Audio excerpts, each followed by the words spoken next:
Boa noite a todos. É com imensa satisfação que abrimos mais uma sessão do programa Universidade Livre, da Academia Mineira de Letras, esta noite dedicado ao grande poeta da língua portuguesa, Fernando Pessoa. Eu queria registrar com muita satisfação também a presença entre nós do acadêmico Caio Boschi, titular da cadeira de número 30 desta casa, da professora Regina Almeida, vice-presidente do Instituto Histórico e Geográfico de Minas Gerais, grande líder da cultura de Belo Horizonte de Minas Gerais. É com muita alegria que recebemos a nossa conferencista, Luciana Pimenta, e é também com grande satisfação que partilhamos com o público presente nesta noite informações sobre o mês de junho na academia, que é um mês muito intenso, né? Já fizemos aqui algumas sessões no mês de junho, faremos outras até o final do mês. Eu gostaria de destacar, por exemplo, a sessão do dia 14 de junho, quando o professor Caio Junqueira Maciel falará sobre a obra do acadêmico Luiz Gifone.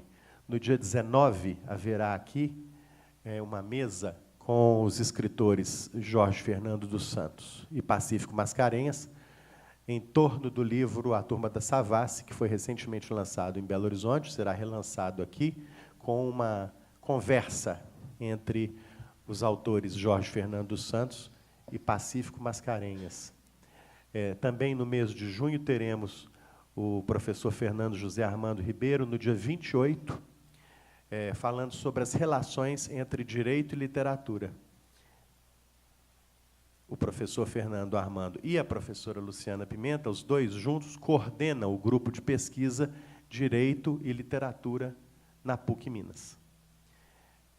Registro com alegria também a presença da professora Constância Lima Duarte, e agora faço uma brevíssima apresentação da nossa conferencista, que sempre presenteia esta casa com suas conferências. Ela já falou em 2016 sobre Manuel de Barros, em 2017 sobre Clarice Lispector, e agora, em 2018, fala sobre Fernando Pessoa. Suas conferências são brilhantes, porque são profundas e são belas ao mesmo tempo, né? O que é raro, né? Então, é com grande alegria que a gente recebe a professora aqui, que é professora, filósofa do direito e poeta.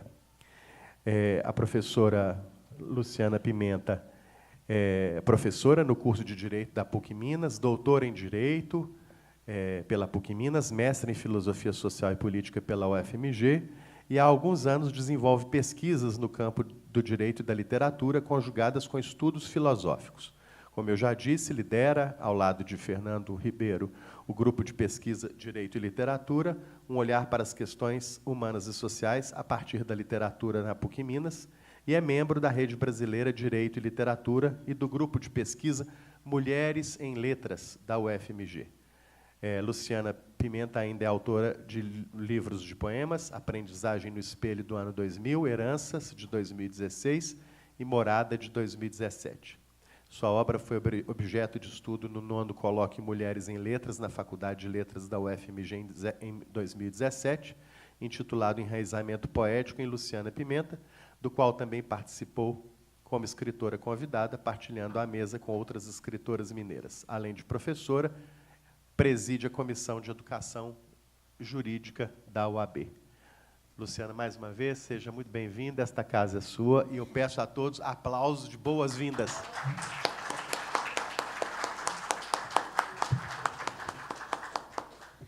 Bom, boa noite a todos e todas.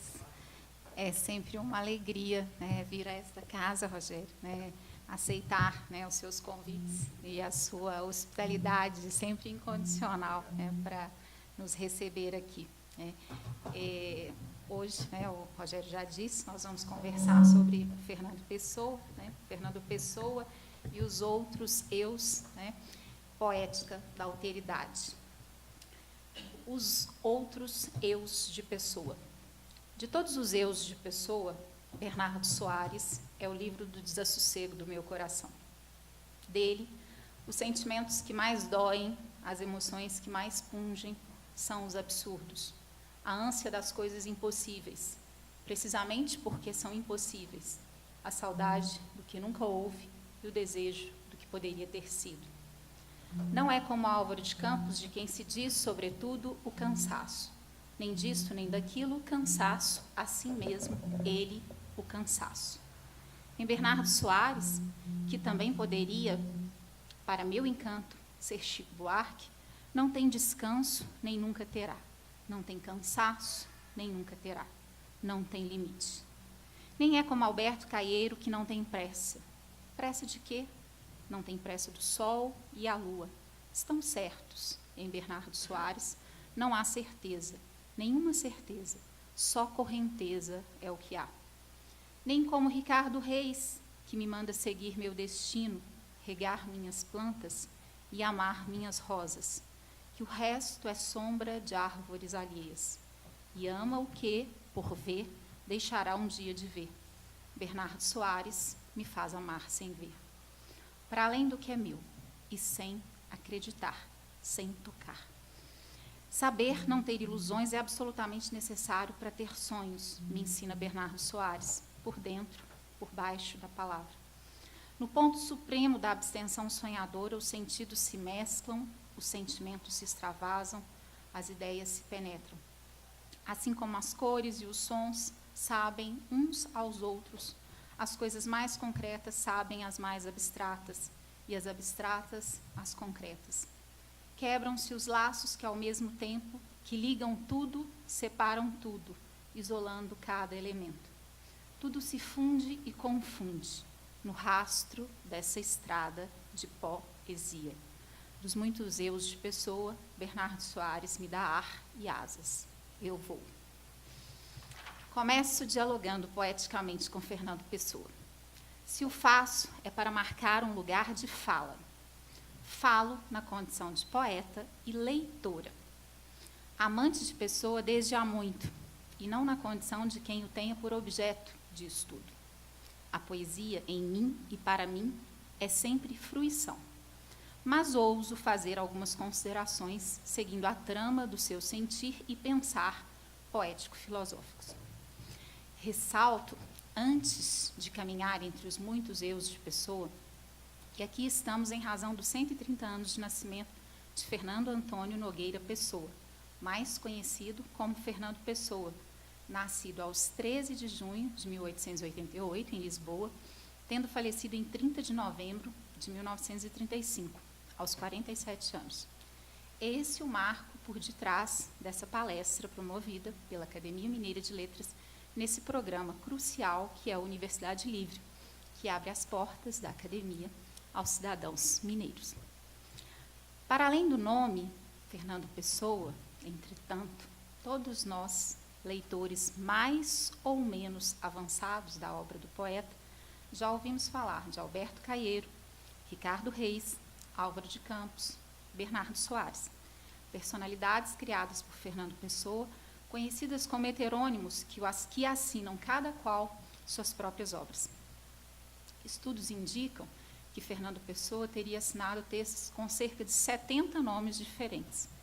Alguns consideram que todos esses seriam heterônimos de Pessoa. Outros afirmam que seus heterônimos se resumem a 3: Caeiro, Ricardo Reis e Álvaro de Campos, porque apenas para estes, o poeta teria criado uma biografia e identidades próprias. Bernardo Soares, por sua vez, seria considerado um semi-heterônimo, na medida em que sua personalidade apresenta características muito semelhantes às de Fernando Pessoa, confundíveis com a do próprio escritor. Numa carta a Adolfo Casais Monteiro, também poeta português, nascido da cidade do Porto em 1908 e falecido em São Paulo em 1972, carta que se tornou conhecida como Carta sobre a Gênese dos Heterônimos, Pessoa cria os heterônimos com nomes, personalidades, mundos de vida de cada um e as relações que estabelecem entre si. O mestre é a figura de Alberto Caeiro, a figura central da trama heteronímica, criada pelo poeta, a quem Ricardo Reis, Álvaro de Campos e o próprio Fernando Pessoa chamam de mestre, e que fica grafado no tom e no estilo da escrita desse heterônimo. Caeiro nasce em Lisboa, em 1989, e morre em 1915, com a mesma idade de Mário de Sá Carneiro, grande amigo de Pessoa. Não é estudado, não exerce qualquer profissão. Era frágil fisicamente, o que levou a morrer de tuberculose, numa vida simples do campo. O importante poema de Caeiro está em O Guardador de Rebanhos, que é o poema 28. Sou guardador de rebanhos. Sou guardador de rebanhos. O rebanho é os meus pensamentos. E os meus pensamentos são todas sensações. Penso com os olhos e com os ouvidos, e com as mãos e os pés, e com o nariz e a boca. Pensar numa flor é vê-la e cheirá-la, e comer fruto e saber-lhe o sentido. Por isso, quando num dia de calor me sinto triste de gozá-lo tanto, e me deito ao comprido na erva e fecho os olhos quentes, sinto todo o meu corpo deitado na realidade, sei da verdade e sou feliz. Esse poema, publicado pela primeira vez em 1925, é um soneto, com 14 versos que obedece a um princípio de simetria, sendo considerado um poema síntese do ciclo do primeiro heterônimo, Alberto Caeiro. Mesmo não obedecendo a um princípio rítmico, o octossílabo do primeiro verso se repete no último, sendo ambos momentos afirmativos do poema. Sou um guardador de rebanhos, sei da verdade e sou feliz. Alberto Caeiro é, assim, o poeta mestre, que aborda uma espécie de ciência das sensações e aspira à felicidade. Uma espécie de equivalente dos filósofos da antiguidade, como Parmênides e Lucrécio, em cujos textos ciência, filosofia, poesia comungam da mesma realidade. Em outra passagem, abro aspas, vou escrevendo os meus versos sem querer, como se escrever não fosse uma coisa feita de gestos, como se escrever fosse uma coisa que me acontecesse, como dar-me o sol de fora. Fecho aspas. Fernando Cabral Martins, ao comentar essa passagem de Caeiro, assim a sintetiza. Este não é um poeta fingidor. É feito de inspiração pura, escapa a todo raciocínio, a toda instrumentalização. No interior da heteronímia, ele é o outro absoluto. Seguindo a carta sobre a gênese dos heterônimos, depois de Caeiro, surge seu discípulo Ricardo Reis, e logo a seguir, Álvaro de Campos. Álvaro de Campos nasce em 15 de outubro de 1890, em Tavira, dia do aniversário de Nietzsche. Estuda em Lisboa, onde aprende latim, depois vai estudar engenharia mecânica e naval na Escócia. Quando regressa da Escócia, faz um passeio a Ribatejo, onde morava Caeiro, e conhece aquele que passa a ser seu mestre. Depois parte para Londres, onde escreve Ode Triunfal. Álvaro de Campos torna-se uma figura sempre visível. É o único, além de Pessoa, que aparece em jornais, em especial no Orfeu. É considerado um poeta associado ao modernismo, em razão de sua poesia sensacionista, integrando o assim chamado movimento sensacionista. Dele, o famoso Tabacaria, considerado por muitos um dos mais belos poemas de Fernando Pessoa, que eu serei aqui obrigada a mutilar, em parte. Todos que conhecem sabem que é um poema enorme. Tabacaria. Não sou nada, nunca serei nada, não posso querer ser nada. À parte isso, tenho em mim todos os sonhos do mundo.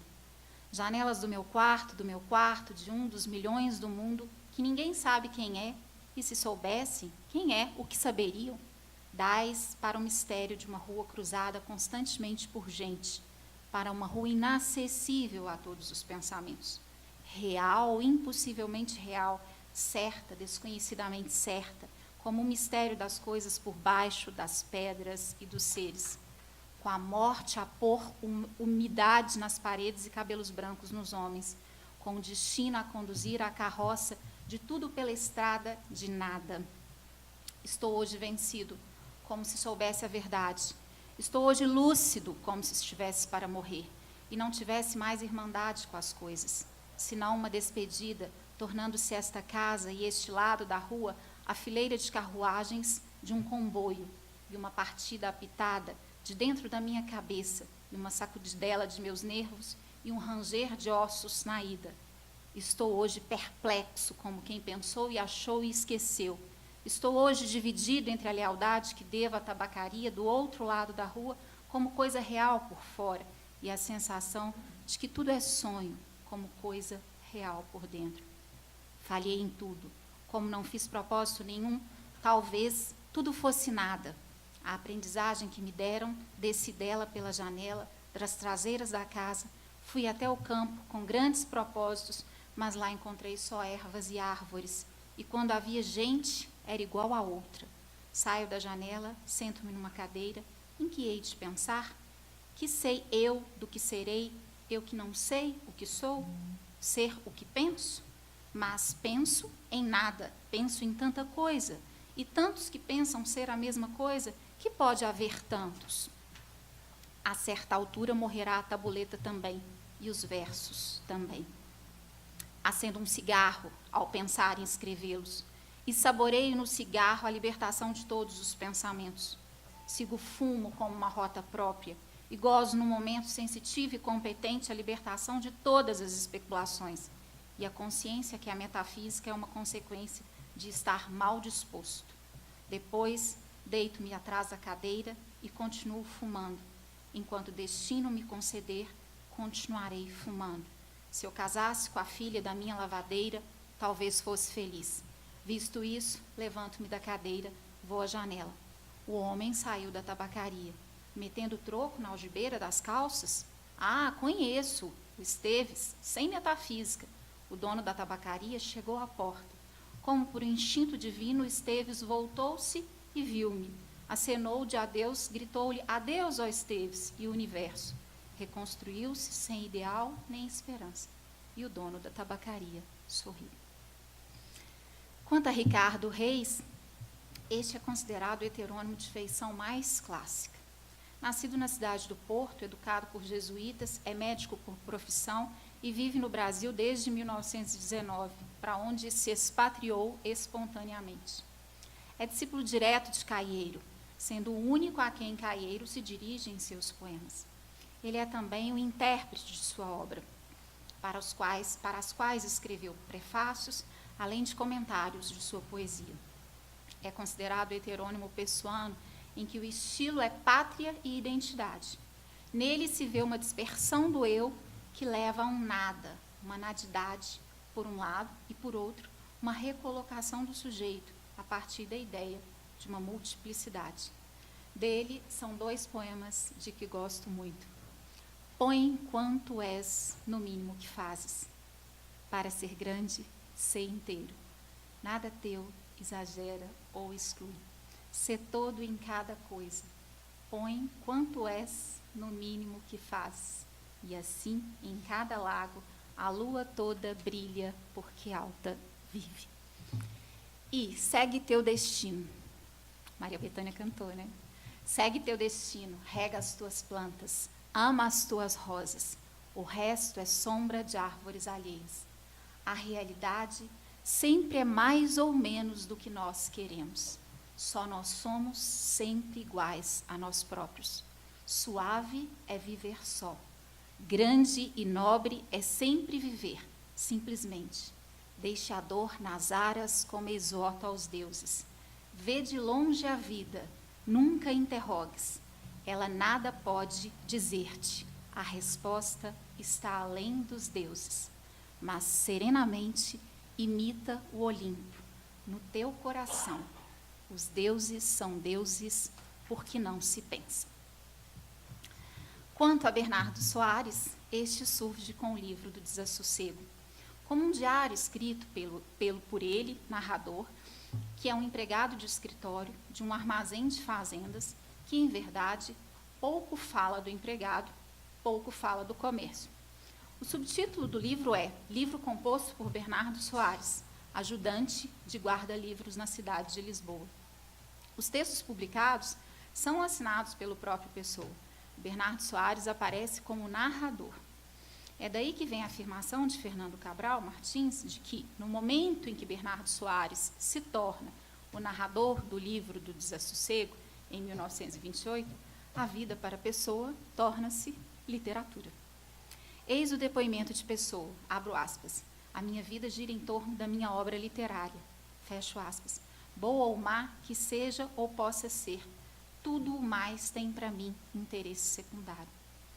É esse o momento em que Fernando Pessoa passa a assumir sua devoção à literatura. Bernardo Soares é uma personagem que se define pelo sonho e, por essa via, torna-se alguém que acaba tecendo o segredo da heteronomia em Pessoa. Ele diz, abro aspas, substituí os meus sonhos a mim próprio, fecho aspas, e ainda, abro aspas, o mais alto grau do sonho é quando, criado um grupo de personagens, vivemos todas elas ao mesmo tempo. Somos todas essas almas conjunta e interativamente, fecho aspas. Na carta sobre a gênese dos heterônimos, Fernando Pessoa afirma, é um semi-heterônimo porque, não sendo a personalidade a minha, é não diferente da minha, mas uma simples mutilação dela. Sou eu, menos o raciocínio e a afetividade. A prosa, salvo que o raciocínio dá de tênue à minha, é igual a esta, e o português perfeitamente igual. Fecho aspas. Numa síntese, Caeiro é o poeta bucólico que filosofa, Álvaro de Campos, o decadente, futurista e metafísico, Ricardo Reis, tanto epicurista quanto estoico, numa segunda fase. Os outros heterônimos menores são como o filósofo neopagão Antônio Moura, Rafael Baldaia, astrólogo e ocultista. Nessa trama é que ecoa a autopsicografia de Pessoa. O poeta é um fingidor. Finge tão completamente que chega a fingir que é dor, a dor que deveras sente. E os que leem o que escreve, na dor lida sentem bem, as duas que ele teve, mas só as que ele não tem. E assim, nas calhas de roda, gira a entreter a razão, esse comboio da corda que se chama coração. O que dizer desse sistema heteronímico, agora que passamos um pouquinho por cada um dos heterônimos de Pessoa? Do ponto de vista da literatura, o sistema heteronímico de Pessoa insere, para além das clássicas figuras do autor e do personagem, a figura do personagem-autor, que amplia o campo do poder, tudo dizer, da literatura. Do ponto de vista da ética, eis aí a questão da alteridade. Mas do que falamos quando falamos de alteridade? Aqui caminho com Derrida, o filósofo da desconstrução.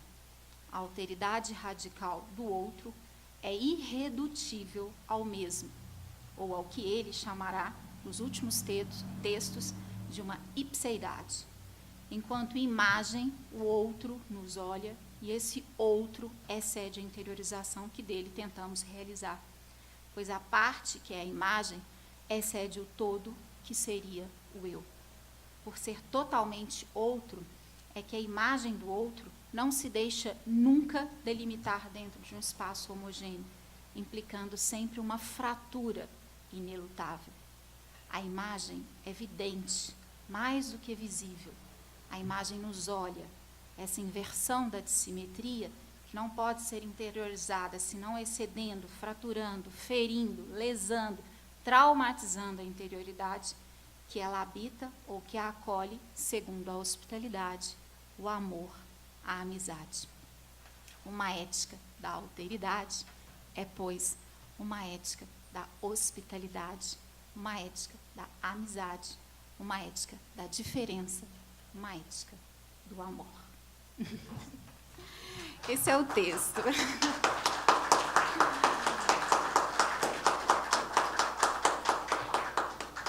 Eu tenho vindo a essa casa e, muito em função dessa minha proximidade com meus estudos de Derrida, eu me sinto sempre na obrigação de falar a partir do texto, porque sinto que o texto é um compromisso ético que a gente estabelece com o outro também, né?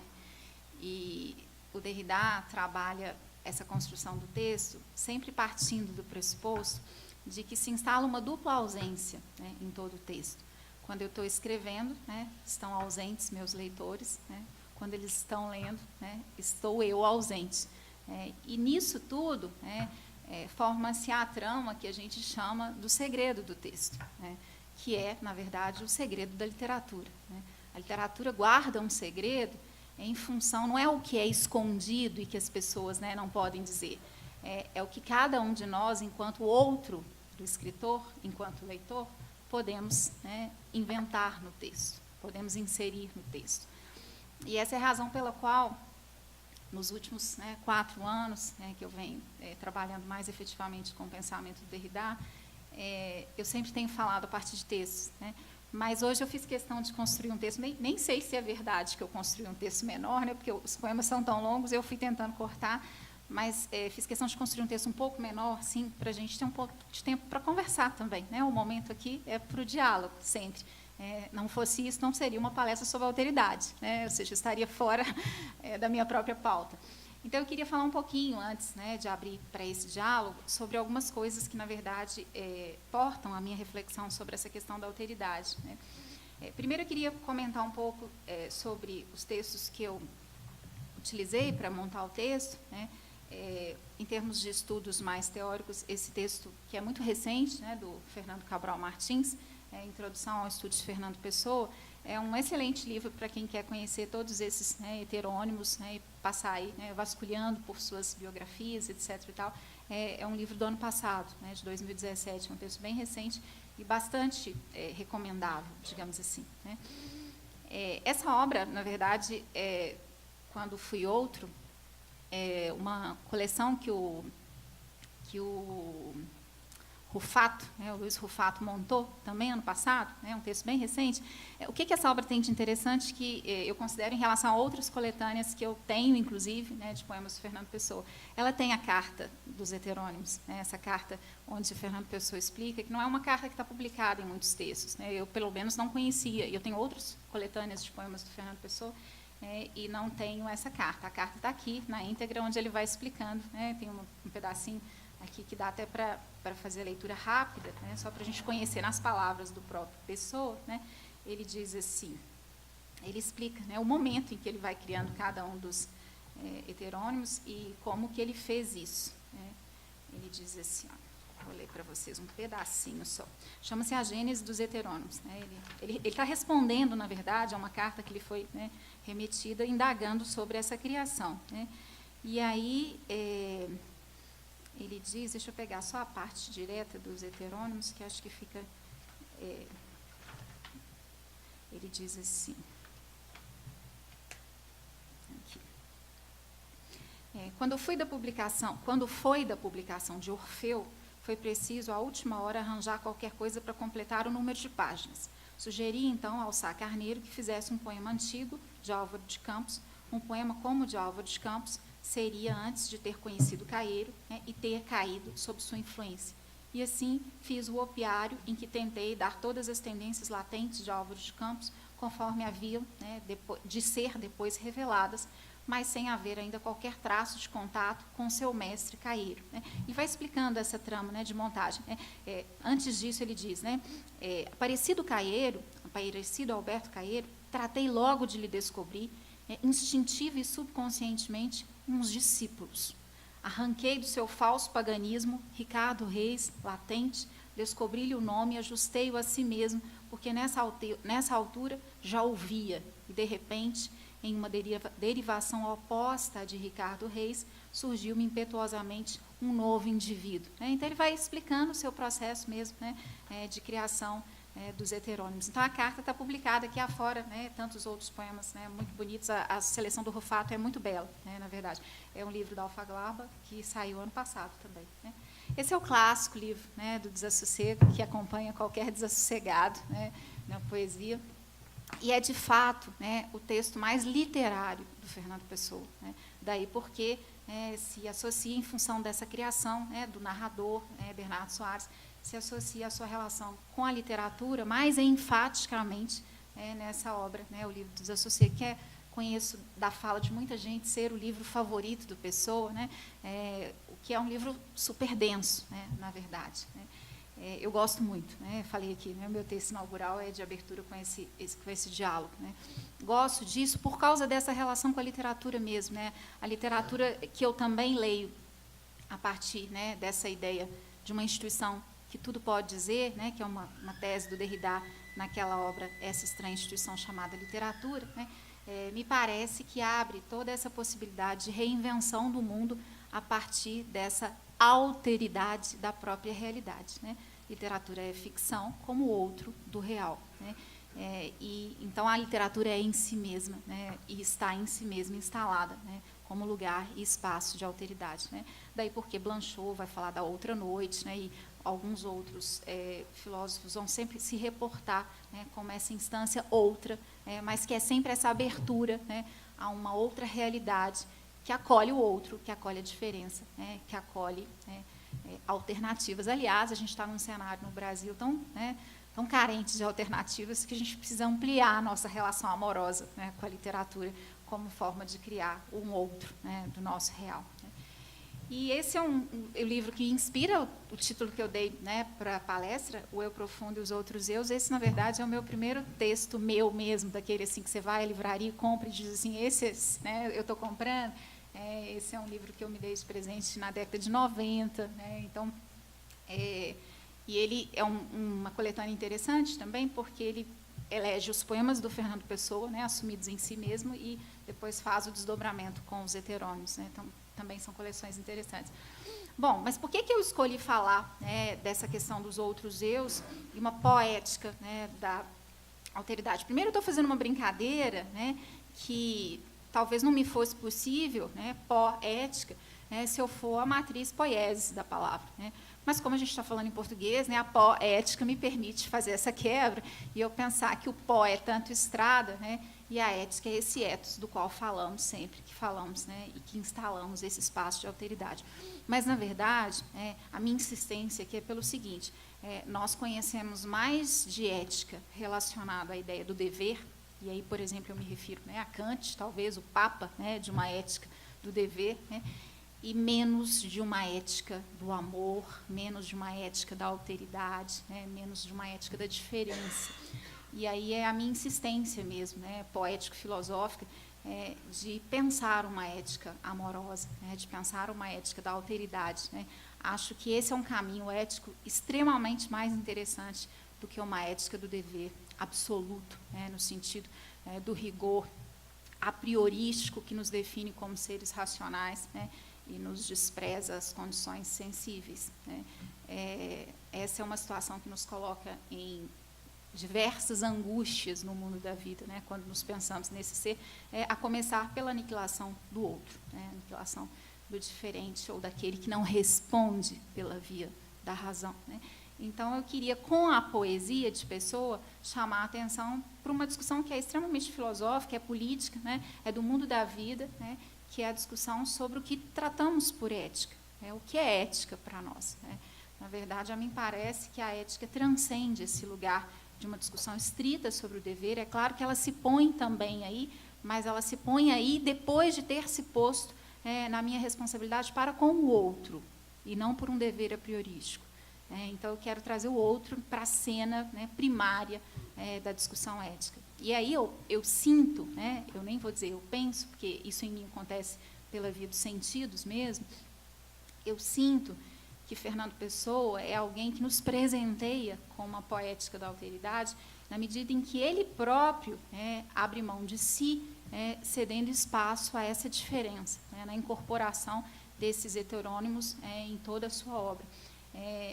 Talvez, e aí as razões pelas quais ele faz isso psicanaliticamente podem ser muitas, mas o fato é que, enquanto feito, ele nos presenteia com um acervo de outros, de uma pluralidade, de uma multiplicidade que nos coloca inevitavelmente diante da diferença, em Derrida, da différance.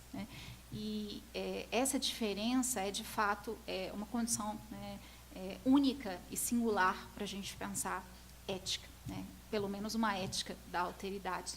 Então, essa questão da alteridade é essa questão do outro, de uma forma incondicional e absoluta. Eu tenho dito sempre, e traduzindo isso de uma maneira muito simplificada, essa é a palavra mesmo, ou é a maneira de dizermos o amor, mas não o amor nessa relação de uma espécie de projeção de nós mesmos, né, no outro, não aquele amor que espera o reflexo nosso, né, no outro, mas um amor que acolhe, né, um amor que recebe, né. A ideia de uma hospitalidade incondicional, em Derrida, que jamais é possível nas relações, por exemplo, do direito, estritamente normativas, né. O direito não dá conta da hospitalidade incondicional, né. Essa hospitalidade é uma hospitalidade amorosa, né. Só o amor dá conta, né, dessa hospitalidade. Então, assim, eu tenho, de fato, começado a trabalhar mais sistematicamente com a ideia de uma ética do amor, né, de uma ética da alteridade, de uma poética amorosa, e trabalhado muito nessa ideia de que nós estamos no mundo numa teia, né, numa grande teia. Esses dias, numa discussão de um grupo de pesquisa com o professor Willy Santiago, que tem trabalhado muito também a questão de um direito erótico, poético e tal, eu disse para ele, a minha próxima obra vai ser teiologia, né, ou seja, a nossa teologia instalada, né, numa ética amorosa, né. Então, já estou divulgando de antemão meu próximo projeto teórico, né, é a ideia de uma teia. De fato, a mim parece que é a metáfora mais bonita para nos pensarmos no mundo. Estamos diante de uma grande teia que nos enlaça a todos, tempo e espaço, e todas as nossas ações repercutem uns nos outros. E essa lógica só pode ser sentida e pensada pela via de uma ética, né, da alteridade, né. E aí, com isso... cadê o Guto? Vamos ouvir, Guto, o poema, o último poema das Muitas Almas, né. Eu trouxe um na voz, né, para fugir da minha voz, né.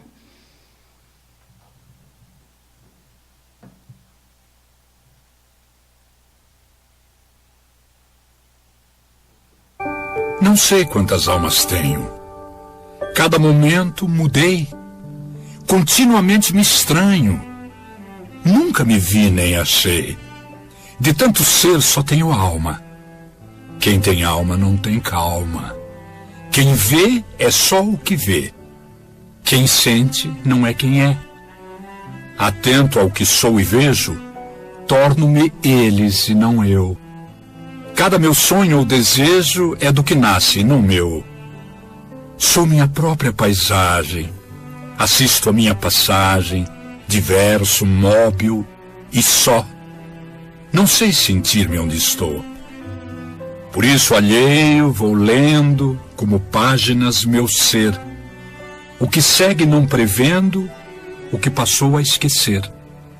Noto à margem do que li, o que julguei que senti, releio e digo: fui eu? Deus sabe, porque o escreveu.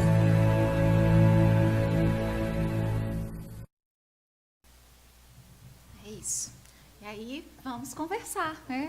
O momento é para isso.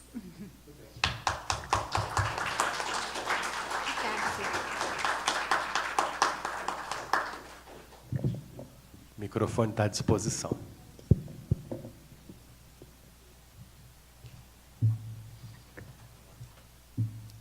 Quem quer aí lançar umas provocações poéticas, pessoenses, éticas, né? Caio Bosque. Só para iniciar, então, esse diálogo, esta provocação, mas não sem antes louvar e mais do que isso, agradecer, né, essa tão poética lição que acabou de nos conferir, nos brindar. Eu não quero fazer um jogo de palavras, mas das suas observações em relação à poética, né, a alteridade está muito bem explicitada, muito bem dita, mas eu perguntaria, e a ética em pessoa? Porque a alteridade ele próprio constrói, né? Ou as alteridades, os heterônimos, como foi muito bem explanada, a gênese desses heterônimos. Mas a ética, e particularmente numa faceta que a professora explorou muito, uma ética amorosa. O poeta tem consciência e ele exprime efetivamente essa ética amorosa na alteridade? Onde é que na poesia dele a gente pode encontrar isso de maneira muito explícita, não é? Já que, ao trabalhar com a alteridade como uma espécie de pilar da sua produção, ele não é que não contemple o amor, não é? Mas essa sinonímia, não sei, e é isso que estou pedindo que explore um pouco mais, não é que seja uma sinonímia tão perfeita assim. É uma provocação.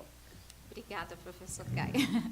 Bom, a minha leitura é que a gente não vai encontrar essa síntese final que eu estabeleci aqui em relação à ideia de uma poética amorosa em pessoa no sentido direto, né? Isso só pode ser visto, a meu sentir, quando a gente pensa esse desdobramento heteronímico como própria expressão dessa poética amorosa, no sentido de você pensar o amor a partir de uma realidade que não nutre a si mesmo, mas que se abre ao outro.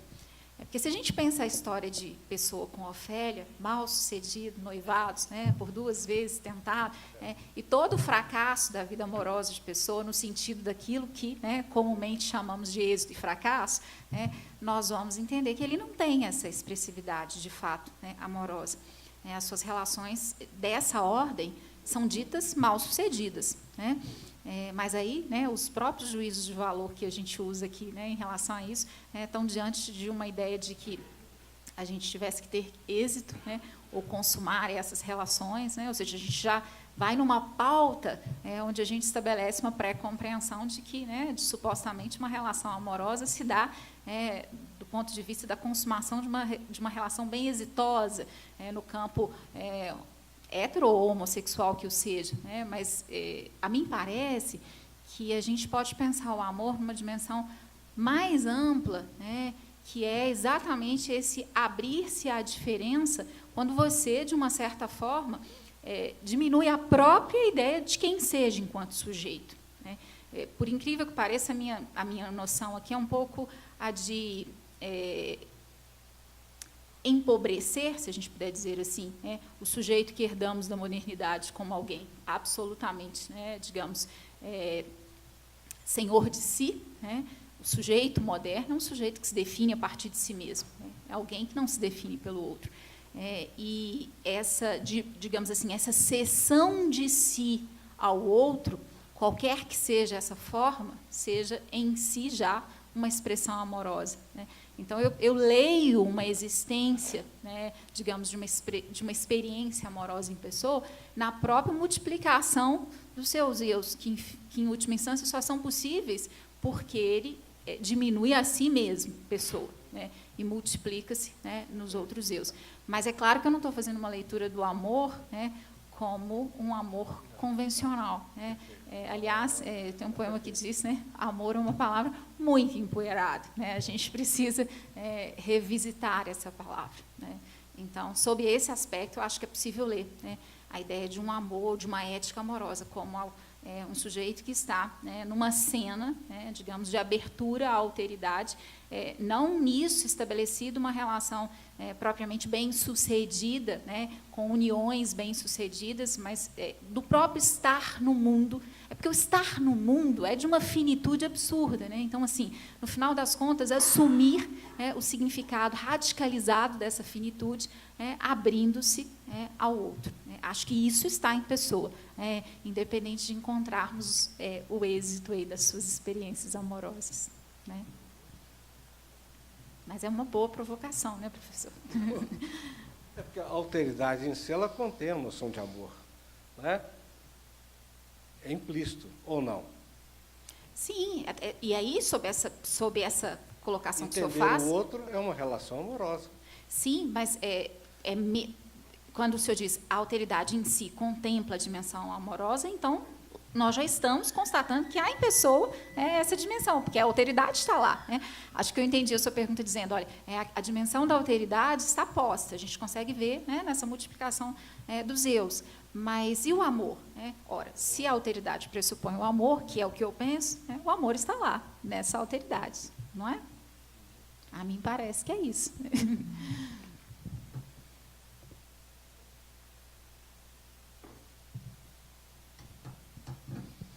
É um poeta que nos instiga, né, esse entrecruzamento entre poesia, literatura e filosofia não está em qualquer obra, né, poética. Assim, a pessoa coloca isso, né, na autoria dos próprios, né, heterônimos, e a gente tem essa dimensão filosófica que vem à tona, né, na discussão da sua própria poesia, né, e também da sua literatura com o Bernardo Soares, né.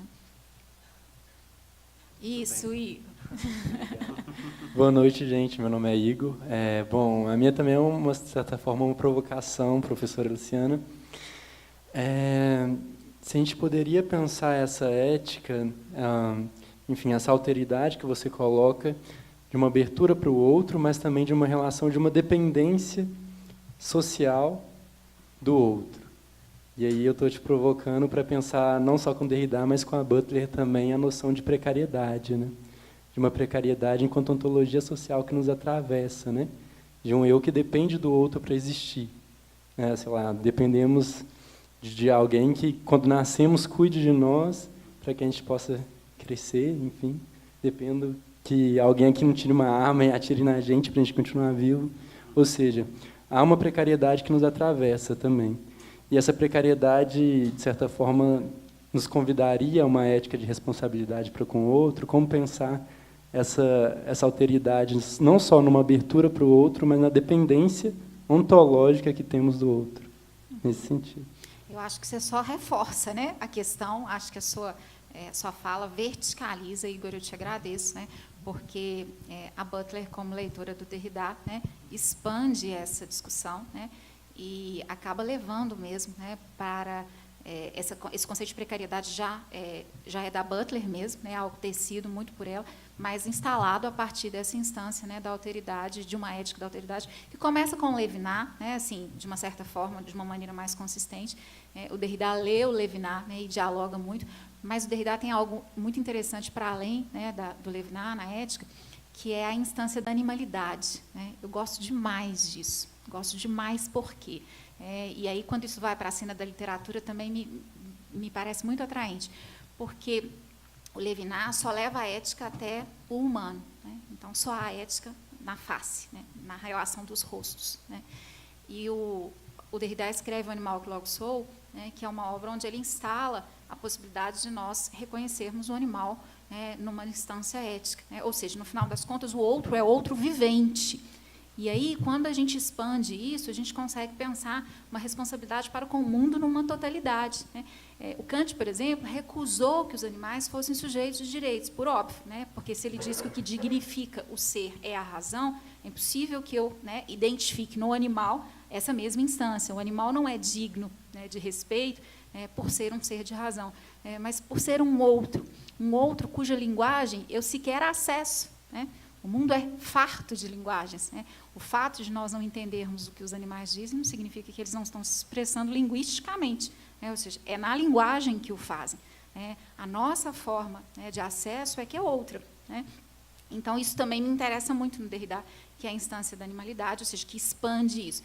Mas aí, voltando para... só para fazer essa ponte com o que eu acho interessante na literatura, eu acho que a literatura da animalidade, né, a Marister, lá na Federal, trabalha, né, Maciel, especificamente com esse tema atualmente, é uma literatura que nos convida muito a repensar a sensibilidade, né? Então, eu gosto muito, por exemplo, do que vem de Kafka para frente, né, como legado dessa literatura da animalidade, embora isso comece muito antes, mas acho que Kafka é um marco muito importante. Então, toda vez que eu leio a Metamorfose, eu sinto um processo vulcânico dentro de mim, nesse sentido de uma reinstalação da sensibilidade, porque o animal está ali posto na literatura como um referente para nós nos devolvermos, né, esse lugar da sensibilidade, e mostrando o próprio déficit da racionalidade, né, ou seja, o século XX conheceu esse déficit politicamente, né, historicamente, né.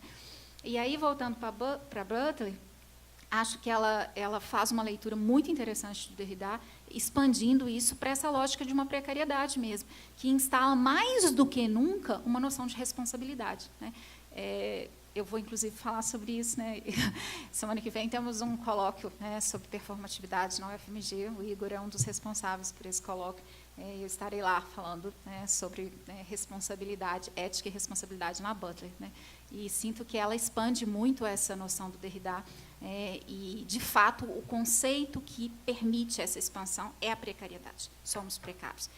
E, nesse sentido, mutuamente dependentes, né, e corresponsáveis uns pelos outros, né? Olha que bonito que é isso. Eu acho isso de uma beleza, né, assim, a gente se perceber responsável pelo outro, no sentido, né, de uma coexistência no mundo enquanto seres viventes, um outro que, né, embora a Butler também esteja, né, numa tônica mais do humano, me parece, mas é um outro que se expande efetivamente para a ordem de todo vivente, né? Assim, acho isso de uma beleza enorme. E eu tenho pensado, toda a minha reflexão ética passa por aí, né? Passa por essa lógica de respeito, e dentro de uma ontologia, de uma, digamos assim, de uma coexistência, de uma reciprocidade. Não é nem a reciprocidade da medida, né? Ou seja, o conceito de reciprocidade ele é muito falho para nós pensarmos as relações, né? Eu nem gosto dele, por exemplo, perto da palavra amor, né? A ideia de que nós, né, devemos esperar do outro algum tipo de reciprocidade nesse sentido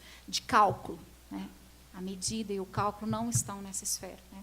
O cálculo é da ordem do direito. Eu sou do direito, né, falo isso aos 4 ventos, né? O direito só se opera no cálculo, né? O amor é da ordem do incondicional, né? Ou seja, o incondicional não é da ordem do cálculo, né? E a ética está nesse outro lado, né? Na ordem do não cálculo, né? A gente não pode fazer a medida dessa responsabilidade para nos sentir efetivamente responsáveis, uma vez que a gente identifique essa precariedade instalada, como uma condição da nossa finitude, né? Do nosso estar no mundo. Quem mais? Luciana, no mapa das suas referências poéticas, no seu sentimento, quem na poesia brasileira você vê dialogando com Fernando Pessoa? A gente tem alguns textos do Drummond que me parecem, né, assim, bastante inspirados, né, nesse diálogo, né, mesmo que não sob a perspectiva estritamente de uma multiplicação do eu, mas acho que essa fecundidade, né, uma poesia fecunda, acho que tem uma presença do Drummond, acho que das minhas leituras, né, acho que é quem eu sinto mais, né, num diálogo mais próximo, assim, né, mas não sei, assim, se a gente tem outros nomes, professor Caio, não sei, né, assim, vamos pensar os elos com a nossa poesia. Alguém faz esse cruzamento aí com poetas entre nós, Fernando Pessoa? Você tem uma aposta nisso, Rogério? Não? De uma leitura? Eu tenho algumas leituras de algumas passagens onde já vi, inclusive, comentários associativos do Drummond. O próprio Fernando Martins tem um momento que faz uma associação, me parece que com o Drummond também. Mas não tenho, assim, uma leitura para fazer essa relação própria, não.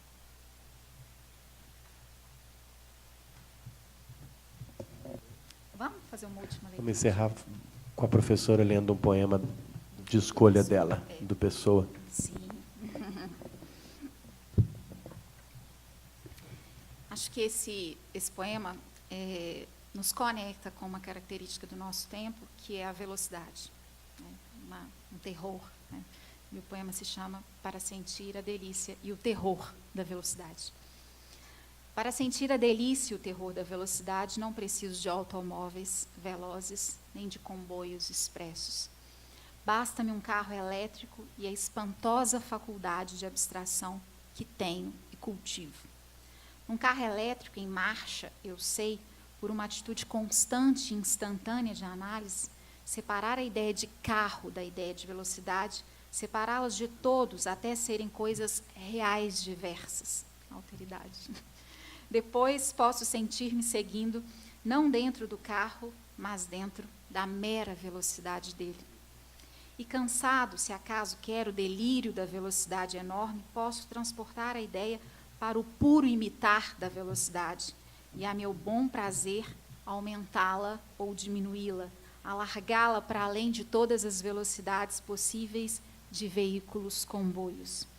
correr riscos reais, além de me apavorar, não é por medo que eu sinta excessivamente, perturba a minha perfeita atenção às minhas sensações, o que me incomoda e despersonaliza. Nunca vou aonde há risco. Tenho medo e tédio dos perigos. Um poente é um fenômeno intelectual.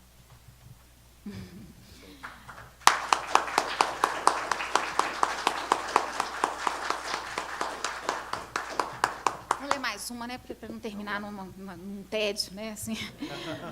Isto, dizem que finjo ou minto, tudo que escrevo, não, eu simplesmente sinto com a imaginação, não uso o coração. Tudo que sonho ou passo, que me falha ou finda, é como que um terraço sobre outra coisa ainda. Essa coisa é que é linda. Por isso escrevo em meio do que não está ao pé, livre do meu enleio, sério do que não é. Sentir, sinta quem lê.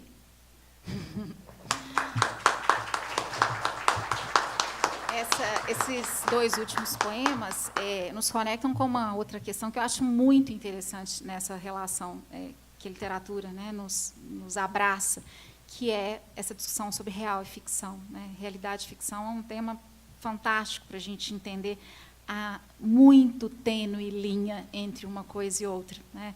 Na verdade, a gente instala a todo instante, né, outras possibilidades do real, né? O tema da alteridade é um tema em relação ao próprio real, né? E isso fica cada dia mais evidente no mundo, né, onde vivemos, porque, por exemplo, né, quando instalamos essas instâncias ditas virtuais, a gente se esforçava por separar, né, o que é virtual do que é real e dizer que as coisas, né, não são ali reais, né, mas elas todas horas, né, a todos os instantes, batem no nosso rosto dizendo, né, da realidade, né, que elas assumem, né, e que nós atribuímos a elas, né, nessa mesma instância. No final das contas, né, tudo no campo da palavra, né, da imagem, né, e da montagem que estabelecemos do mundo, né, com os riscos que corremos em torno disso, né, o que é a mais pura verdade, né, com todo o problema que há nessa palavra, verdade, né, porque também ela é um problema na relação realidade-ficção. A verdade? Qual verdade? Nós inventamos um mundo, né? Se inventamos um mundo, né, o mundo é uma criação nossa, né? O mundo, conceitualmente falando, esse, né, dado cultural, né, que nos instala, né, e que nós chamamos de real, né, e que está tão, né, convivente com todas essas outras experiências do real, né?